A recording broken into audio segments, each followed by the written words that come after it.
Hey everyone, happy Wednesday to you. Thanks for joining us for the weekly briefing. Matt is here joining us. We have our guest Steve Kazanjian. And we're going to this is going to be a little bit different of a format today because not only am I going to pick Steve's brain, but Steve actually, with a business partner, have created a platform that, Steve, when you did this for me on your cell phone, it was just like at a bar on a cell phone. You're thinking like you can get that done in that short amount of time, all that work product. So I asked Steve if he could do a quick demo for us as well at the end, with the hope that you guys have some questions to ask as well. So be ready to kind of be part of this conversation as we pull this up here. Love it. But I'm going to do a quick, let me just spotlight the three of us, kind of get things started. Right. Let's do Because it. like to kind of like just set this thing up in a way, like I want to be able to dive into like what the problem is that we see happening in the marketplace. I often simplify a conversation by using the word commoditization, right? Hey, it feels like things have been commoditized, mostly meaning what work product that a human used to do has now been put down to so many small pieces that like computers could do it, or we're asking people to do turnarounds really, really fast. And often when people are in that space, they think of it as like almost like there's a scarcity. There was only so much opportunity, and if a computer takes it over, then there's no more work to be done. Um, Right. but your life experience says something very different. The evolution you've seen in streaming, the number of streamers are out there. There's something Yeah, really has absolutely. taken a big pivot, and then you're leaning into what that big pivot is. I think that my early career were different agencies that I started or partnered in and helped grow. And, I was fortunate, and we've had this conversation where I've been fortunate enough to be in my very early career to be on Photoshop 1.0, right? Actually 2.0, After Effects 1.0, like early stuff, right? And there were these moments of this confluence of technology and creativity and culture. And so anytime a technological um, uh, evolution always ushers in creative revolution, and always for the better. So for me, it was desktop design in the 80s. And for those people in the 60s, it was like broadcasting the Vietnam War, first time the war was brought into your home live, right? And even if you go back into like the turn of the century of the Belle Epoque, which was really the birth of modern graphic design, for color process printing, brought in new modes of thinking. And so I think these last 130, 140 years have really been, if you can look at these beats of technology, creativity, cultural revolution. And I think we are, and I don't think, I know we're at this point right now with AI, and we're in the messy part of AI right now, which is like where we were in early Photoshop with filters and like After Effects 3.5, I would say, if anyone knows that reference. We're like, oh, great, I can do this cool and Bryce and fractals that weren't designed, but we had to get through all that bad stuff, right? Yeah, Basically, the whole 80s of design was that until you got right, to right. David Carson. Only an 8-bit is what is like that world that we got into. Yeah, Yeah, yeah, and I think that's where I've never been a technologist. I've always looked at it and said, okay, great. How does it enable better creativity, and how does it enable better options? And as a former agency guy, how does it actually drive better workflow optimization, better bottom line results? And we may have had this conversation where I literally was in a I did one job in an Inferno or Flame probably, and this is before I did everything in After Effects, and it was like, I think it was like an $8,000 job, right? Which was not a lot of money back then, in that time. But I remember yeah. walking in, and I felt like I walked in with $8,001 bills, and I set them on fire, and I tried to work as fast as I could, at 800 bucks an hour to get the job done, and then put the fire out, and whatever was left was what I earned off the project. And it made no sense to me. It was really, really, really just a poor way of working. And so that's when I really dived into After Effects. And And I had a really interesting moment with AI when I was running Promax about what what was going on and how silly where the money was being spent. Yeah. Well, it's so, I mean, just going back to like the role that you had at Promax was president of Promax, which really gave you access to, every network had an executive that you were talking to. Studio owners were asking questions of trying to fit their needs. You had trend advisors or trend setters or trend and analysts standing on stage. I think like Lee Hunt and that kind of stuff. So you were like a Yeah, data collection tool, recognizing like when trends were happening, you weren't just running from it. You were trying to get that knowledge out in front of us. When yeah, one of the absolutely. things I can kind of tip on is like, remember like, back in the day there were channels, and we're not young, we're not that old that we can remember pre-cable channels, but a lot of Promax was the channels there, and slowly creeping in was the streaming services. Hmm. Today, almost all Yeah, entertainment is coming through a streaming, and broadcast is going away. That evolution alone is kind of a recognition that something has changed. look, I started Promax. Um, there were three majors, right? It was Netflix, Hulu, and Amazon, and there were a couple. If you include Spotify or you included, some of the other ones, you could say there YouTube, maybe were, maybe. yeah, maybe not to where it was today, but there weren't. And then by the time I left in 2022, Nielsen, I pulled this number for something else, 2,286 streaming platforms. 2,000 streaming platforms. Like that's crazy, right? It's absolutely nuts. And Wow. so, yeah, the whole industry has shifted. And we also have to remember that what we called broadcast design back then, now motion graphics and editorial, was purpose built for solving a specific need or specific thing, which was linear television. And then we retrofitted a lot of those aesthetics and the processes into streaming.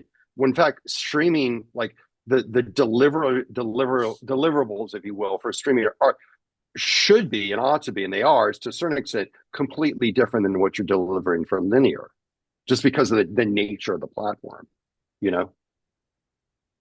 Yeah, I mean, that number alone from whatever it was, 4 to 2,000 is already a part of an evolution. But like, Yeah. clearly, what pops up, and I remember this from working with Comcast 5 or 6 years ago. We called it the what to watch problem, where like just to try to figure out Yeah. where something existed, and Yeah. therefore, and where do people go? Every major platform wanted a way of navigating it through their way, but we were all basically Googling it. So to get information out there so people know where the shows are, that's the big piece, right? You have to be able to produce product in order to do that. Yeah. And the product you're producing, I have a client who is working with a major platform, and they are literally developing like pseudo microsites that are targeting the specific demos to drive SEO, to drive conversion, right? So think about content marketing in a completely different way. So I'm going on, I'm going to search for, The Office, right? I want one of the top four hits to be the site that I actually can engage with, or it's a show you may have heard. Oh, Yellow Jackets. I want to know more about that. So rather than going to the Yellow Jacket site, can I go through some other kind of aggregator, which then can actually funnel me to the right platform. So it's that combination between display, search, and SEO, which are really, really valuable, which is very different than what I grew up in, doing network packages. Yeah, Steve, I mean, it's interesting talking about how linear TV's evolve, and it's like we're almost dealing with the multiverse of show branding. Do you think with 2,000 streamers, do you think they still need the same amount of work though? So I think to answer that question, I think you have to look at this so I spent some time in consumer packaged goods. So I started entertainment, went to CPG, and then came back into entertainment. And in CPG, we would call say a master brand, if you want to call it a streaming platform, um, uh, are you a house of brands or are you a branded house? So house of brands meaning it would be something like Unilever, right? Unilever, like you don't think of it. I mean, you know, if you think of Dove soap, you don't think of Unilever. But a branded house would be like J&J, right? Would be that you know what that emotionally connects with. And one's not better than or worse than the other. You just have to know what you are and how to position yourself appropriately. So to answer your question, I think that like, you know, some of them are just becoming pure aggregators. And if you become pure aggregators of other people's content and there's no real value, like, so some of those second tier streaming platforms, which I won't mention, they really are just aggregating other content. So in that the case, if you have stale content, and this is another incredible stat, is that, you know, 99% of all marketing dollars are spent against breaking new content or boosting hit shows. Because they're driving acquisition strategy. Got to get subs on platform, keep them on platform for as long as possible to extend lifetime value of that consumer. But retention has decreased. So like consumer acquisition costs are up, lifetime value is decreasing. It's because once they get on there, they binge it all and then they're done, right? Right, of course. And the reality is that there are so many other shows that don't have the opportunity for that discovery, right? And 70% of what people watch is library content. Yeah. So 90% of all the marketing dollars against breaking new content, drive acquisition. 70% of what people watch is library content, which is keeping people on platform, but it's getting no love. So like I just did this, I went on X, Twitter, if you will, and if you pull up Game of Thrones. So arguably the most valuable and expensive content in the history of mankind ever produced, right? They're doing one tweet a month. I think they have 3 or 4 million followers, one tweet a month. Yeah. That's crazy to me. And so if you don't keep feeding the content, it suffers from generational half-life. So every generation it becomes half as relevant until it disappears. But you could say, okay, Game of Thrones has, I don't even know how to determine this. Let's just say it's got conservatively $300 or $400 million more of untapped value, minimum. Could be billions if they create they really created a cinematic universe out of it. But no one's servicing it. There are 3 million people following it that are captive that is coming through their feeds. So I think there's like this really bizarre disconnect. So Matt, to what you're talking about, there is space. And we know that legacy and library content is keeping people on platform, but no one's servicing it. It's too expensive to service, and so like you come to this nexus of like you know, what do you do? And then this is the best stat. You guys are gonna like. I've checked this 3 times with Nielsen, and I still don't believe that it's true. So of that library content, that's 70% of what we watch. 559,000 library series. These are not episodes. These are series. Over 500,000 series have been produced. Like, now, let's just say 1% of them are good, right? Yeah. It's still 5,000 series. No one can, not episodes, 50,000 series. Yeah. So if it's 10 episodes on average, 20 episodes, 50,000. I mean, no one can watch that much content. It's physically impossible, but there's gold in there. Like that's just ready to be mined. Yeah. I mean, you're using a word that I just want to make sure it's understood, because when you start comprehending what the problem is that you're finding, it's really interesting. You're saying like these titles aren't being serviced. What the reality is there is like, if there are 3 million Twitter followers for Game of Thrones, and who knows how many Facebook, Instagram, Snapchat, all those other platform followers there are, service means posting something, because the new gateway to relevance is an algorithm, and you have to serve that algorithm for it to be seen. So there's 3 million wasted people if you're posting once a month. But in reality, serving it in today's context means probably $1,500 to $3,000 per post. So Game of Thrones might be saying like, is it really worth $30,000 or $40,000 a month right now to keep up with this infinite feed of an algorithm. Right. If you compound the Game of Thrones times 5,000 other titles have the same problem, there's just not enough human beings to make that much social media content. Ryan, and that's the tipping point. It's not just desire to work, but it's actually finding the work, right? Or finding someone to do the work that's relevant. Ryan's just pointed out in the comments that Little House on the Prairie is getting a reboot because people found the old series and it blew up. Yeah, exactly. I'm blind. I'm blind. Anyone know the reference? Yeah. When Mary, yes, yeah. Courtney got it. Courtney's shaking her head. Yeah. Yes, that's what it's like. I grew up with that. Yeah. Yeah. You were lying the whole time. You could see because Mom Pie wanted you to stay together. If I'm remembering the episode, I think that I saw it 40 years ago, but it's apparently it's a foundational core memory of mine. But look, I think this is so let's not forget how they monetize, right? So those platforms monetize by getting people on platform, right? The more they want engagement on platform, and they will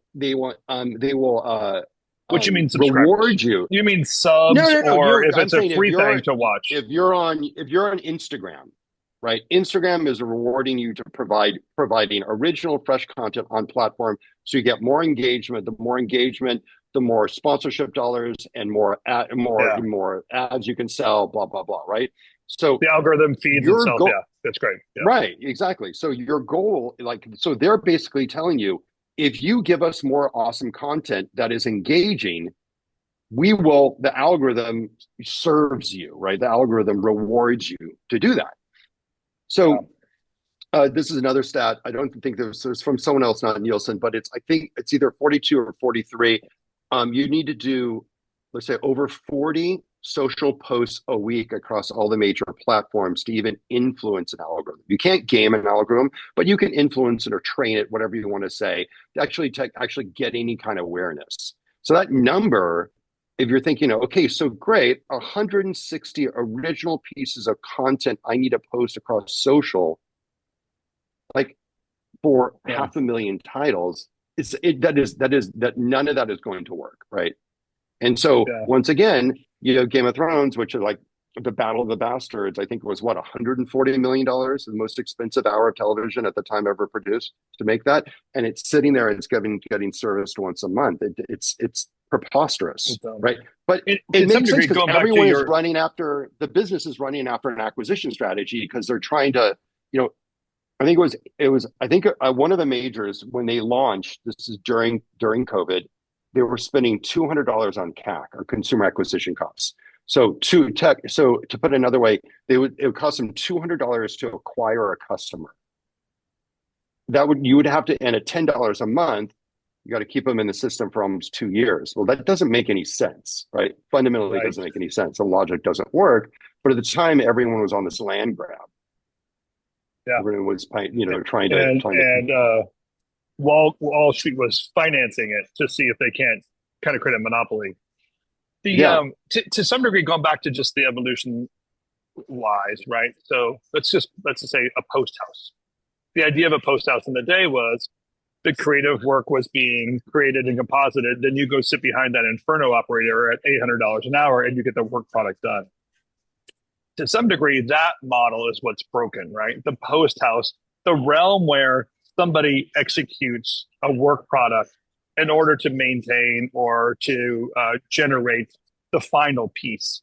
That part is broken. And what we have is either a social media influencer kind of chatter at one bottom or design aesthetic large project in the middle. And you guys have kind of recognized with social department now that there now is a new funnel that says, hey, there's actually some real value locked behind this work protocol, and something like AI could do some of the work to collect it. I almost want you to I'm almost leading you into that demo where we can see, hey, here's what's locked and why it's locked, and then how you have to simplify, find efficiencies in order to unlock it. But there now is a whole brand new business model just waiting to be tapped. And we're not even talking about fast networks that are going to need to have filler between the shows that are, I mean, Right. there's millions upon millions of gaping holes of content missing right now, that if you Yeah. can figure out how to convert, you can have a 20, 30-year career just making that stuff. Well, totally. And I also think, like, because I'm speaking the design community, I you always can, and this will lead into what you're saying. So you can determine, or once again, back in consumer products, and the reason I mentioned consumer packaged goods is because it was governed by predictive analytics. You had basket rings as we go. You knew exactly empirical data, who was buying what. So like when you go to the market and you put in your loyalty number, the reason they do that is they can understand all the pairings of all the items. You bought Coca-Cola and you bought Doritos, but you also bought 5 apples and you live in Bethesda and blah, blah, blah. So it helps define just-in-time inventory. It helps define product. They sell the data. But what it really did is it bifurcated markets. People would basically either create highly valuable, highly emotional products that had a high price point, or the very, very functional products with a low price point. The middle always dropped out. It wasn't emotional enough, it wasn't luxury enough, but it wasn't cheap enough, right? So if you look at any product, and television, since it was always governed by fuzzy Nielsen numbers, it never had empirical data. But now it does have empirical data. And so what's happening is we're seeing our industry bifurcate as well, trading up into really valuable high-end content that we think has a given audience, that we know that this type of content is trending. So we're going to greenlight this production and we're going to pour the money into that over here. And then on the other side is all the rest of the discretionary views, the incidental views, which is governed by all what was reality, which is now even compressed even further and further into this other forms of content, whether it's TikTok or it's on air. But what's interesting there is I think you can take that same model for design studios. And I think you can say, I, as a design studio, I still am emotionally connected into doing high value work. It's not going to be profitable. Like even the big studios, the big agencies are having, and you know this, Tim, and you've talked about this and how like cash reserves are going down. They are getting pressed and pressed and pressed because the budgets aren't there, but you like doing that work. That's why you got into the business. It's emotionally rewarding, right? But can you augment that with all that other, like the mass, right? All that stuff that is that functional product that needs to get out there and can create a cash flow for you in order for you to do that other stuff. That's not where that other stuff is not where you can unlock value. It's a one unlock where you unlock your real, your passion, you moving culture forward. But this other stuff, this commodity-based play, I think is really something that we should really start thinking about these things in two different extremes. And so, I grew up, doing this other stuff, winning, Emmys and winning Promaxes and all, blah, blah, blah. And on the other end, though, this is kind of like this underserved market that's not realized, that no one's servicing, but no one wants to do it. I mean, you're not going to you're not going to watch, 1,000 hours of CSI looking for one shot of a car. No one should be doing that. Right. Yeah. But that's what is required from social. Right. That's what or even just the car explosion. Even just the marketing analysis part of this thing, the work itself to just analyze, figure out what the protocol would be, what the outreach would be, who the targets are. It takes is man hours that almost aren't worth the small little $500, $2,500 per post. 100% it's push not. Out there. Yeah. Right. But I mean, like at the same time, like using Game of Thrones as an example again, it's already shot. It's all found money at this point. Any additional view, any additional ad spend or any other revenue against that view is found money. So I think it's a really interesting dynamic, which is just how do you mine for gold and how do you drive more value out of this stuff? And is this a new market that is on tap? The answer is yes. And the tools are now just getting brought up to speed to be able to unlock that value. So I want let's tip over and kind of show a demo of your platform. Yeah, for sure. So that people can see what we're talking about, because I've seen it. I know the penny has dropped for me, sitting next to you with your cell phone. You have the ability to share screen. Okay, cool. Yeah, for sure. I'm doing it right now. Okay, cool. Okay, so bottom line, this is socialdepartment.ai. And basically what it is it's purpose built to watch volumes of content, find the right clips, build the right strategy, and help you build social assets at scale. This is all top of funnel marketing. It's all the stuff that drives awareness and brings people down the funnel. It's not going to win any awards. It's not going to take any jobs away. It's doing things that no one should do and no one would do, right? But it was really and no one's currently doing. And no one's currently doing, but unlocking to do. So basically, if I do this, I get into this, and I tiny here and there. Let's call it RevThink campaign right? Perfect. Right now, you upload in English, multiple languages, and here's all your content. So like say, for instance, let's do dance moms, right? So I can choose now this is all content you've uploaded, right? Let's just say I want season 2, episode 11 of Dance Moms. I'd love this. Is it for broadcast or streaming? Let's say I'm doing it for broadcast on Hulu, Monday, 8 p.m. And then you set in some campaign goals, right? And you can click a streaming title. They click a streaming title. What's a platform? What's a deep link? When does it actually launch? And it'll make sense. And so like, say we do that and say my goal is to, I'm going to promote a returning series or franchise, and I want to increase awareness and app signups. Okay. Sure. So now I'm going to generate this new campaign. Now, for clients who actually have a custom strategy, you can upload it, but that's not the real value of it. It's actually to generate the strategy. So we're going to take you along these breadcrumbs right here that literally, if you worked at a network or studio, this is 3 weeks worth of work. No one is doing this for Dance Moms at all. Maybe the first season launch, but definitely not season 2, episode 11. They did it already, but they're not grabbing it. Yeah, exactly. Yeah. And so let's just say I want to hit women, all ethnicities, and I'm looking for 35 and 45-year-old women who are fans of comedy and reality. Okay. So now I'm going to generate a marketing strength. So the first thing the LLM, so now we have, for those of you who are aware of how AI works, there are what we call large language models. So we have 3 custom LLMs that are nested in on itself. So the outside one is what we call the content layer. It watches all your content, knows the people, knows the relationships, knows the stars, knows if you have a Coca-Cola logo on your shirt, it knows that. The second layer is demographics, intelligence, and audience insights. It's trained on billions of data points of understanding what those demos that we put in like and want, right, in context to that show. And the third one is a creative strategist that's been trained for the last 3 years since early AI with some of the largest campaigns, that award-winning campaigns that we've have been out there. So generating 3 market strengths. So basically it's saying, empowering female relationships and competitive spirits. Dance Mom showcases the intense world of competitive dance, highlighting complex dynamic between ambitious mothers, talented young dancers, and demanding instructors. I'm going to go through this quickly. Behind the scenes drama and real life consequences. Dance Moms offers viewers captivating glimpses of the high stakes world of competitive dance, or a transforming journey of young talent. Remarkable transformation of young dancers. So we got a transformation of young dancers. We've got high stakes world of competitive dance.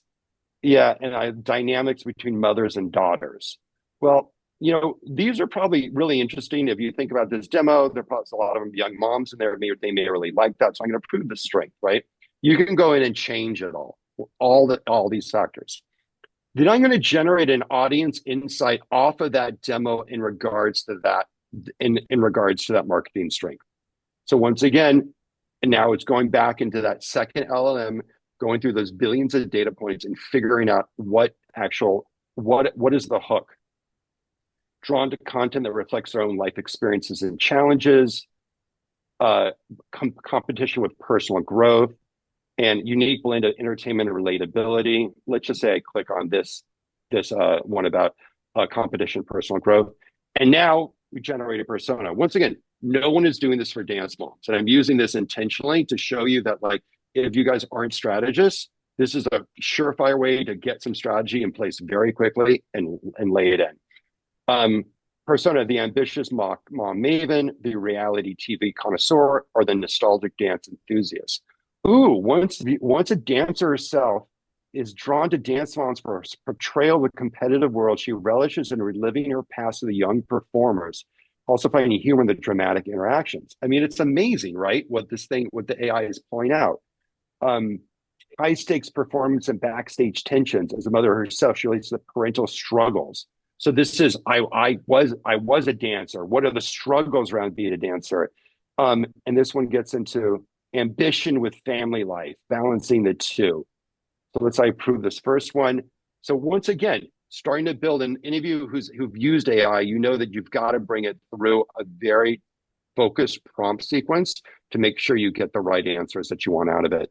I generate a positioning off of it. Dance to Live Life with Dance Moms on Hulu. It gives you a positioning statement around it, an explanation why this positioning statement works based on what we did. Dance Moms Triumph, Turmoil, and Tutus. That's amazing. That's amazing. I love that. I'm going to say that. And Behind the Ballet Bar. I was never a bar. Yeah. Okay, bar with Dance Moms. I'm going to go to the tutus just because I think it's hilarious. So I approve this positioning, and now we get into the platform allocation. So at this point, I'm just going to click all these so you can see what I'm talking about, all the major ones. Once our CTO refuses to call it X, so we're still going with Twitter here. That's another story for another time. And so it starts doing allocation. And so once again, you can see where it's kind of blending a little bit between Facebook and YouTube and Insta based on the demos. Obviously, on the older end, it's going into Facebook and it's skewing a little bit younger. If I had put 18 years old, it would have obviously over-indexed for TikTok. Now, the reason it's doing that is that it's starting to tell you what kind of content it's been doing this. Hold on. Where am I? I'm on RevThink, aren't I? RevThink. Yeah, RevThink. Okay. Okay. So now what it's doing is a half-hour show. It's 22 minutes. It's pulling 29 clips that are 60 seconds long, based on this show. And now I can decide how many of these do I'm going to have the AI select the 5 most valuable or relevant clips that connect back into that strategy. So it's going back, the whole strategy that we put together is now going back to, and now you could have 1,000 hours in here and would go through all 1,000 hours and find the 5 top ones. So it's picked 5 videos here that work the best with it. Oh shoot, I didn't share my audio. Let me dump out for a second and go back in, okay? Guys, one second. Let me do that. So just to reiterate, you've started from scratch. You've known you're trying to beat a campaign. You basically wrote the pitch itself from beginning to end, did the entire marketing strategy. Yeah. We're 5 minutes into this demo. We have an entire marketing strategy, and now done the job of the pre-editor, pulling the clips and bringing them forward. Yeah. So like feelings though. Can you hear? It's just how we're doing it. That's too bad. It's a happy thing. And yeah, like I don't know why it's not. Show it off, and I could try it out and see if I like it. So that way, when I get mine made, I'll know if that's the way I want it. You know, once I put my engagement ring on, I don't think I ever took. So a whole sequence about engagement rings and life's transitions, which tying right back into the strategy we put together. It just pulled it out. Now, I can do a couple things. I can quote the text. I can generate a meme off of it. When you're done with Dance Moms, but Dance Moms ain't done with you. They're just sitting around gabbing. I love it, right? So now I'm going to go to the editor. Now the editor has 2 functions. I'm going to do it without face tracking because with face tracking or pan and scan, we have an auto pan and scan. So whether you're 9:16 or 16:9, it'll automatically analyze and track it. But it takes a while to do that. So I'm going to do without it for right now, just so we can load it up. But literally all that time that you would have done of finding the clip, doing the strategy, finding the clip, and then doing a pan and scan on 9:16 is done. Like you don't have to worry about that at all. So now we're going to bring up, this will take about a minute, bring up a very basic editor, which will allow you to start actually creating those social assets really, really quickly.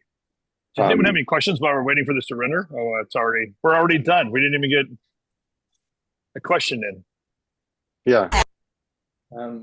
Yeah, like I don't know why it's not show it off. So normally it would be scanning back and forth between the two. Scan, But so right. I turned it off just for it faster, but I can do a square. I can do, if I want to actually, I can do square. I can do the 16 by 9. Yeah, totally. But like, so say for instance, if I do this 9 by 16, and then I can go in here and I've got safe zone overlays. So if I want to do TikTok, Instagram Reels, Instagram, Facebook Stories, and YouTube Shorts, all ready to go. This is I can move the item around. I have literally a whole tool chest where I can bring in logos. They can be animated, they can be static. I can put that up there. I can bring in lower thirds or other graphics as well into this too. So like, oh great, I want to put this graphic. Once again, I'm not trying to make this look pretty. I'm just trying to make it look fast, right? Where I can do this whole thing. And now as I go in here at the same time, actually, let me bring these down. And then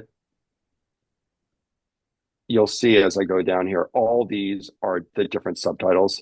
These will be nested eventually. So each of the subtitles I can move around independently. I can choose to change colors, opacities, et cetera, et cetera. Now I can also dub it. So I have 27 languages that I can dub into.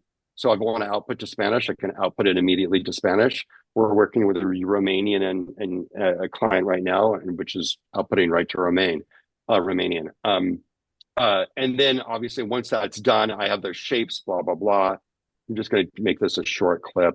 Let me split this clip real quickly. And get rid of everything else. And then I can now go in here and just have the piece, cut it together, do my thing, export my video. And in 10 minutes, 13 go to minutes. We're not done yet. Hold on. That's incredible. Whereas it's not showing up in the library. Hold on one second. I probably did it too fast. Here it is. Okay, so here's the item in the library. It looks like junk, but just bear with me. Now I can actually generate my post copy. Drama unfolds as tension rises. Who's leave the dance floor? Tune into dance moms, triumphs, turmoils, and tutus on Monday. Blah blah blah for emotional color. If I want to do a quiz, I can generate a quiz. Generate right from that clip, or a poll. So not only the asset itself, but you can actually you're ready for posting. Copy, paste. Yeah, and then obviously it will integrate with a Sprinkler or Sprout, Hootsuite, and then it will just flight it, schedule it, and be done. So once again, in 10 minutes, you've done a massive amount. Now, this is volume-based work that you would get someone who is at a manager level to do, but it's just throughput that if you have a client coming in and that, and even in its most basic form, if I go back to the campaign clips and I can decide I want to filter by a keyword instead, I can do that too. So, there are 9 clips with a mom in it that it found. Are there any with a car in it? There's 5 clips that have a car or mention a car somewhere in these shots. So that's if you had a crossover or wanted to cross promote something or find something that's relevant, find a theme for the month, something like that. You can do a search and keep it thematic. Yeah, totally. No search for fathers in here. But like, so I did this dance. I did this for I redid this from a campaign, and I did it with men, for instance. And I regenerated because I wanted to see what it would pull for men. What's really interesting is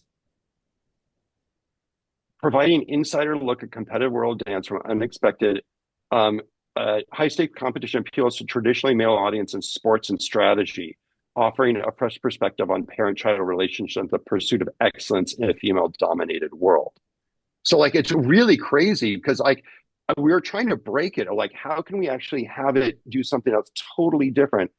Complex interpersonal dynamics and leadership challenges. So you can see where it's going. It'll pull other clips that will connect with that demo more specifically. Sure. Growing up a modern depicting show. So anyway, the point being is that, and then when we get to the campaign clips, what we're also doing is this will come in the next evolution is we're going to do a star rating of how well, because if you're looking only at a half-hour show, there may be no clips in that half-hour show which really connect to that strategy. So we're going to be able to rate them at a 1 to 5 based on how much they are on strategy, which I think will be incredible, right? Wow. So that's all it. Right. I mean, like so in 12 minutes. Yeah. I know. It really is like you do it so quickly. It's almost hard to comprehend the workload that would have been necessary to keep up with that on any situation with any first run piece of content. The amount of work that would have been necessary for a second run content is not worth the effort. And now you've made it now worth the effort. So now there's an entire new market out there. I don't know, 500,000 possible clients in that marketplace to do this for. Yeah, I mean, and Matt, you had said in here, I'm just looking, I think a few mid-tier agency strategists should be freaking out right now. So I disagree on that because this is work that no one should be doing. You should not be wasting your time putting a strategy together for a second season of Dance Moms. To me, this is really about like how do we get creatives back to being creative and versus just looking through mind-numbing clips, like trying to find that right thing. And so I'm really into like this idea of releasing the tension from you having to do that kind of stuff that that no one should be doing. It's kind of like when I started in Illustrator for 88, which was the first version of Illustrator. And everyone's like, oh, you're cheating. You never, use Letraset or you never hand lettered. I'm like, but as a craft, sure. But like, why should I be doing that? I can do so much more interesting things. And once again, that moved culture forward. I go back to Carson and Ray Gun that really broke everything back in the late, and Immigrant, which if you guys know those references, which broke everything back in the late 80s, early 90s. And so that's what I'm excited about. Yeah, no, there were a lot of promos producers doing some pretty thankless work there for a long time, and this would give them. God, we all did that. Yeah. Can you see how this could extend into FMCG brands? I guess when people don't have that vast back catalog of footage to draw from, or when you're creating a campaign from scratch. I mean, I would say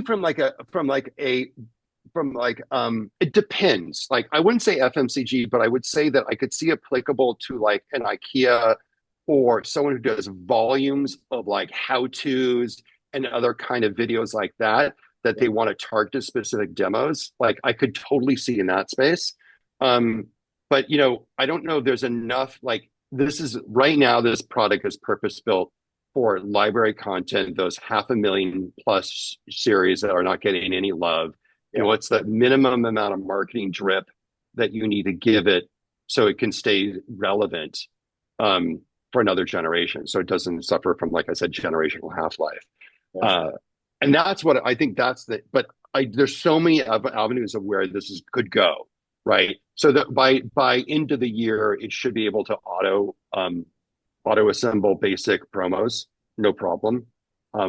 Which is, once again, these are episodics for fast channels that no one's going to spend more than $25 to actually do. Like, there's no money in it, right? It's a pure volume play of saying, great, I have a tool. And so we came out of beta end of last year. We have a couple big networks who are using it right now to significant success. And we're just now rolling it out to agencies because I think the real value in it is for agencies. On the network side, it's hard for people to use it because it will it changes workflow procedures at a network. But from an agency standpoint, it's all about how do I optimize the tools that I have to keep providing the client what I need to provide with compressed timelines, with reduced budgets, with all those factors. I was just thinking, there's so many agencies out there that have these existing relationships and need a new conversation because their clients' work need has changed, especially if it's on a network basis. to some degree, you could even skip network and go straight to content creator for some of this stuff because of who own IP rights or whatever. You can actually grow your client base very simply by understanding this workflow and then offering that out there. Yeah, I mean, truly, I think you've honestly created a new business model that's out there. What you're going to sell, what your value proposition is, how fast you have to work, and then what your expertise needs to be is something very, very different than what's needed before, where you needed these marketers and copywriters and whatever do this stuff. You're saying, no, I don't need that body of work. I can have a greater reach for literally hidden content that's not being touched by anybody right now. Ryan's been flooding the chat with some great questions and thoughts. He brought up sports. Come on, Ryan, jump on in here. Yeah, get off mute and stuff. Yeah, I was just going to mention that. I mean, Ryan, I think also too, it's like majority of teams are trying to become, studios into themselves, content providers or brands, or content or entertainment brands themselves. And I think that you'll start seeing, because the leagues are gonna obviously own the gameplay, but all the added value content which is now half of the overall sports experience is not the game itself. And those are data points from Deloitte from last year. And so there's going to be volumes of content that will be produced from each of the teams across all the sports and all the leagues that can be unlocked outside of gameplay. Yeah. So, yeah, it's an interesting. The platform's agnostic to the content, right? I mean, you're calling them episodes, but Matt posted like Mr. Beast could use this, right? Because they could recognize a social media post as a piece of content, do the same sort of search to it. I mean, absolutely. I mean, it's not great if you're like showing like NASCAR. It's not going to be, you know what I mean? That's not going to be what it's used for. It's really about, it's like dialogue, dynamics between people, anything that the AI will be able to spider, understand, contextualize. That's great. Ryan, you had a question? Man, if I was YouTube right now, I would acquire you right now and connect this tool to the partner program with brands. If I could just crawl the entire the 3,000 YouTube creators that have been identified as partners, crawl all of their footage, have any of it be connectable, and they'd be like, brands, when do you need a moment when someone does this? And I could literally just start pulling that out and making campaigns off of that body, that corpus of data. That would be ridiculous. No one can do that. That's super It's like there's ad inventory and there's content that cannot be connected together right now because there's no tool to do it. That's just sitting fallow. That you would immediately have access to all this stuff. It'd be amazing. Yeah. I love that idea. He's like, okay, do you know anybody at YouTube? Write that down. I'll talk to the guys at YouTube Studio. Yeah, but they need to know about it. It's kind of crazy they don't. Done. Well, to some degree, you're even offering a brokering here, Steve, where it's like agencies now can broker this conversation because the networks themselves, or the content creators themselves, it goes beyond their existing work model, right? There aren't humans in place to do this stuff. They're not going to go hire them with spec work. So as a studio and agency, that's where you can step in and go well, this is spec work, but it's possible to do. That brokerage is something that's possible now. I'm just making notes. Yeah. Make sure you write down Ryan Summers 10%. Yeah, I'll take a half a point. You should talk to. Exactly. You need me to negotiate for you, Ryan. Here. Yeah. I'm sorry. Yeah, exactly.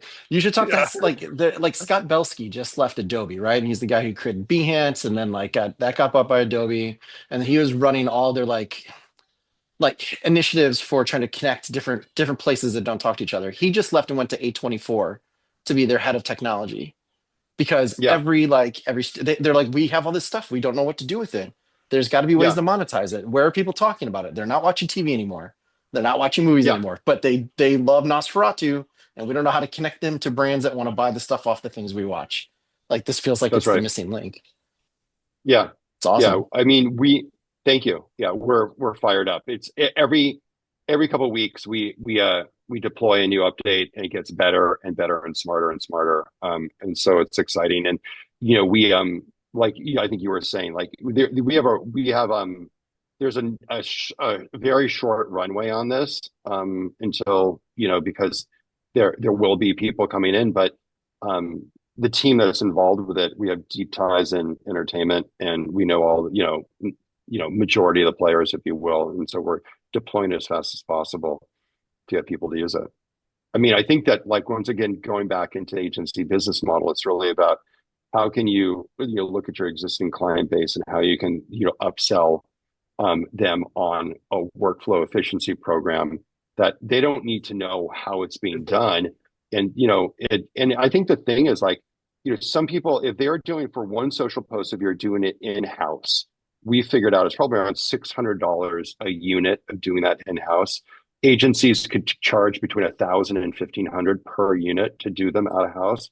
This can be done for less than $10. I mean, it's like it's a measurable scale of difference. That's not saying you're going to charge $10, but that's going to say what your cost to actually produce it.